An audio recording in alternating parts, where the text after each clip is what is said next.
Oi, gente. Agora é o Márcio França trazendo a perspectiva dele sobre o caso do Freixo e do Molon lá no Rio de Janeiro. Se você não está sabendo, o caso é o seguinte: o Humberto Costa e outras pessoas do PT tinham dito, e agora o Márcio França do PSB estão dizendo que tinha sido combinado que no Rio de Janeiro o candidato ao governo do estado seria o Marcelo Freixo e o candidato ao Senado seria do PT, o André Siciliano. E o Márcio França confirma essa versão, que essa teria sido a combinação, né? Eu não estou afirmando que, eu não sei, não estava na reunião, não sei se foi isso que foi confirmado. Muita gente argumenta, e tiveram esses argumentos no meu vídeo anterior sobre esse assunto, de que o Molon é um candidato melhor do que o André Siciliano. Eu até concordo com isso, me parece ser uma pessoa com mais representatividade, né, mais conhecido e tal. Mas a questão é, o acordo teria que ser feito com clareza antes, não era para estar na mídia essa discussão agora. Essa discussão na mídia agora, ameaçando a aliança entre o PSB e o PT, tem um nome: amadorismo político. Isso não é coisa de políticos profissionais. Isso é coisa de políticos amadores. Obviamente isso é. Se fosse para ficar acordado que tanto o Freixo seria o candidato ao governo e o candidato ao Senado seria também do PSB, o Molon, e o PT iria ceder em um outro lugar, isso tinha que ser uma coisa negociada entre eles, entre quatro paredes, e não tá na imprensa. E as pessoas falando sobre isso, isso causando desgastes e ameaçando a aliança. As pessoas envolvidas estão demonstrando amadorismo político, independentemente de quem são os melhores candidatos, né? O ex-governador de São Paulo revelou que está tentando convencer o Alessandro Molon a desistir da disputa no Senado pelo Rio de Janeiro, né?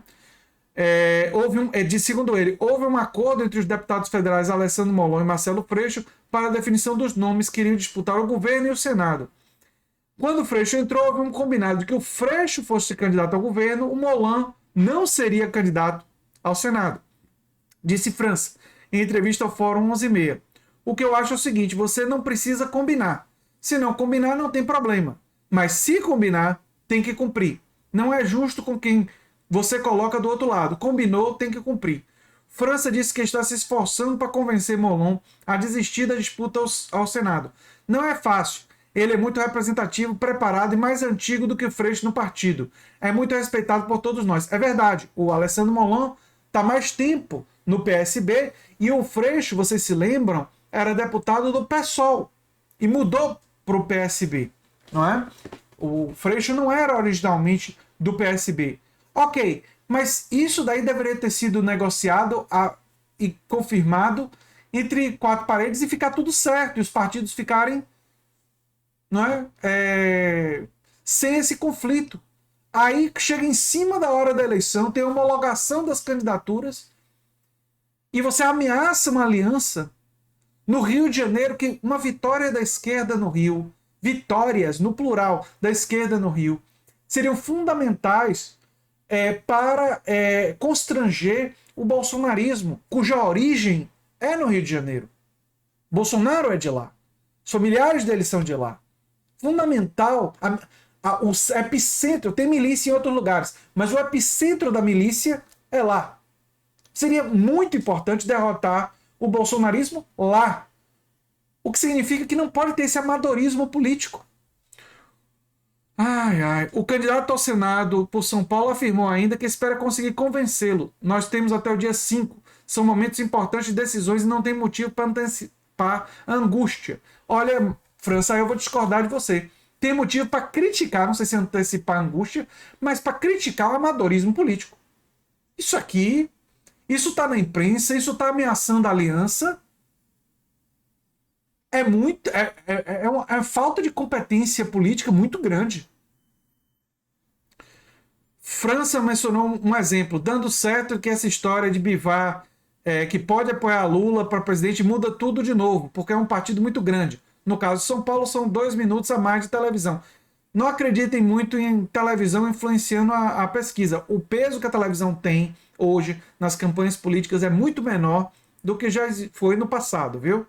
mas ele diz que é muito relevante em alguns. A tendência do voto útil, o ex-governador de São Paulo também acredita que o ex-prefeito de Salvador e candidato ao governo da Bahia, ACM Neto, vai apoiar Lula. Por puro oportunismo, já fiz um vídeo aqui explicando o oportunismo do ACM Neto, que apoiou Bolsonaro em 2018 e não só apoiou, deu apoio legislativo da bancada do Democratas, do DEM e depois do União Brasil a aprovar a agenda antipovo do Bolsonaro.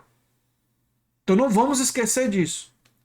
Aí ele disse também que há um caminho do voto útil, que é real, as pessoas na rua falam que não gostam de perder voto, a pessoa tende a caminhar para um candidato que vai ganhar, é natural. No caso de Ciro, é muito arriscado. A tendência do voto útil pode fazer com que ele fique menor do que é. O que ele está querendo dizer é que se Ciro continuar com números fracos nas pesquisas, parte dos eleitores de Ciro pode decidir, perto da hora da eleição, votar em Lula, antecipando o que já faria no segundo turno, e as pesquisas mostram que a maior parte do eleitorado de Ciro é um eleitorado que no segundo turno tende a votar em Lula, né? As pesquisas mostram, e aí parte desse eleitorado pode antecipar esse voto. Parte do eleitorado de Ciro vai votar em Ciro até o final, e isso deve ser respeitado, democracia é isso daí. Mas enfim, França acrescentou que a candidata a presidente pelo MDB pode herdar votos que seriam de Ciro. Discordo de França. Ele diz, há uma tendência de votar em mulheres, o que é muito bom, pois amplia o universo. A maior parte do voto cirista é um voto ideológico, pelo PND, pelo Projeto Nacional de Desenvolvimento.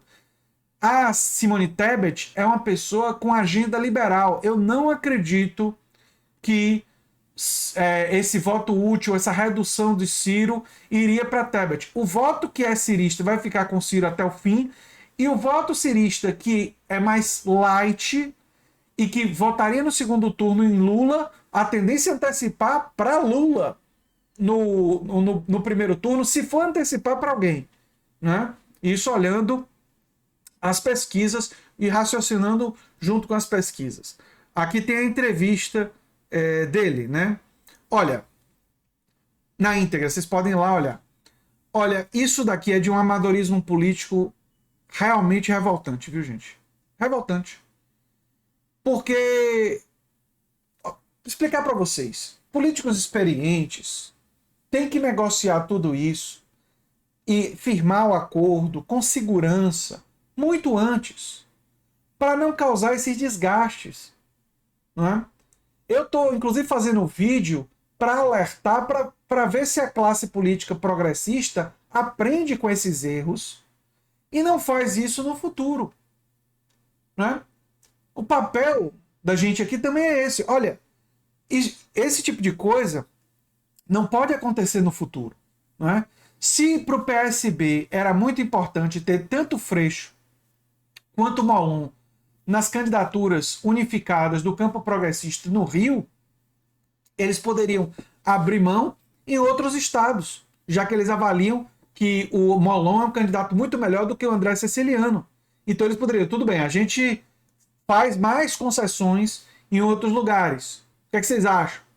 E aí tenta negociar. E aí faz um acordo, assina um acordo, confirma um acordo e pronto. Uma vez o acordo estando decidido, acaba isso.